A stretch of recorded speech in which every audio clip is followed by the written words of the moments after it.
So, Section 3.5 is brought to you by Two Skeletons. Can you notice all the differences? Angry eyes. Okay, so 3.5 is a look at stocks. We are going to stay incredibly basic. Full disclosure, you should not take financial advice from me, or you should seek financial advice from someone who is certified to be a financial advisor. What we are going to do in this section is simply teach you how to read a stock listing and a stock table, how to calculate profit and loss when you buy and sell stock. And I typically skip the price to earning ratio, but we'll look at it in these videos, and then look at bond sales. So some very basic things of how to make money on the stock market. There are far more complex ways to look at these things, or ways to make money in the stock market. So just know that this is very basic. Okay, so first off, what is stock? It's a portion of the company. You become a part owner of a company that is publicly traded. Just as an example, Lego is not a publicly traded company. It is a privately owned company, so you cannot purchase shares of that company. You cannot become a part owner of it. It is owned by a family. I should know the name of the family. I don't, even though I'm a big Lego person. Okay, so a couple ways that you can make money from being a shareholder. That's someone who has purchased stock in a company. One of the ways is if a company distributes what's called a dividend. That means when a company earns profit, they share a portion of that profit with the people who own the company, the shareholders. And that's what the dividend is called. Some companies do not pay dividends. They just reinvest the profit back into the company. So it just depends. You just have to read in the stock, and we'll look at a stock table that shows how you can determine if a dividend is paid out or not. This first question: if you own stock in a certain company, why are you entitled to a periodic dividend? Because you own the company, right? You own a portion of the company. You're a shareholder, so you purchased an interest in the profit of that company. That's the point of being a shareholder. All right.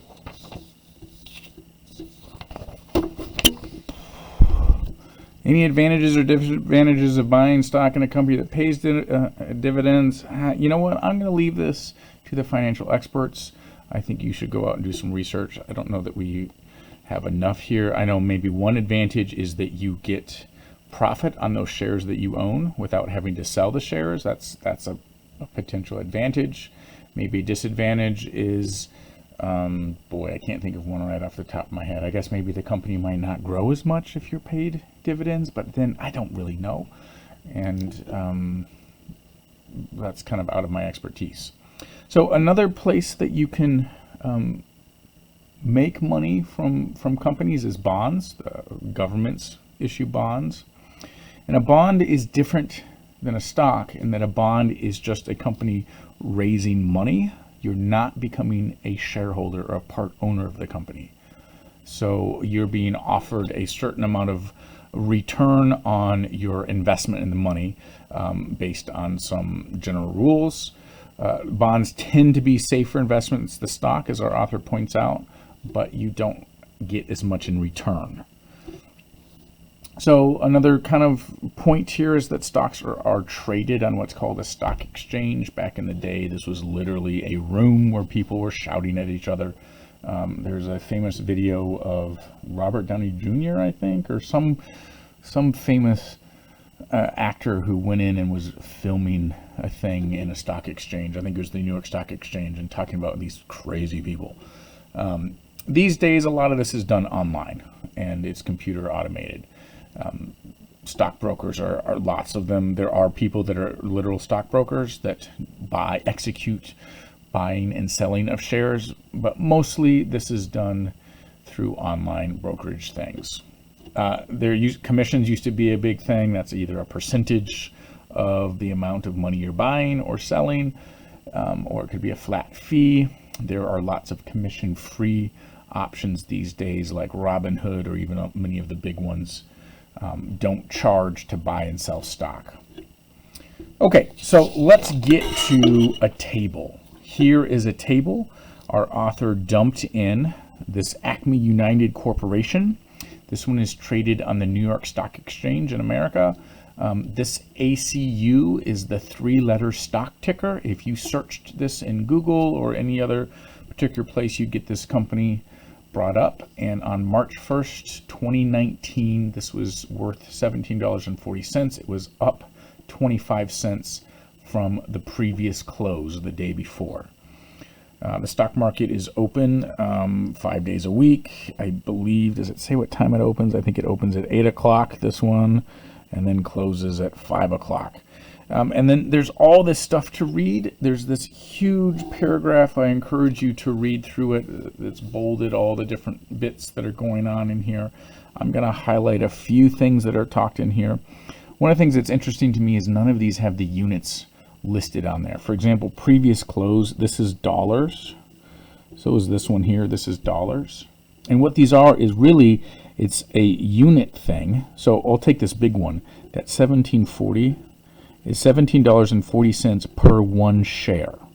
So if you purchased a share of this company, you'd have to pay this much at its current price. Although really, the bid price here, someone is wanting to purchase 200 shares for $17.32 per share, and someone is saying that they're willing to sell 100 shares at $17.48 per share. So that's what the bid and ask prices are right here. This open number, this is what at the beginning of March 1st at 8 o'clock when the stock market opened, when the bell rang, this opened at $17.05 a share. The one-year target estimate, analysts are suggesting that this stock is going to go up to this price per share. And then right here is the one, this is a dividend stock.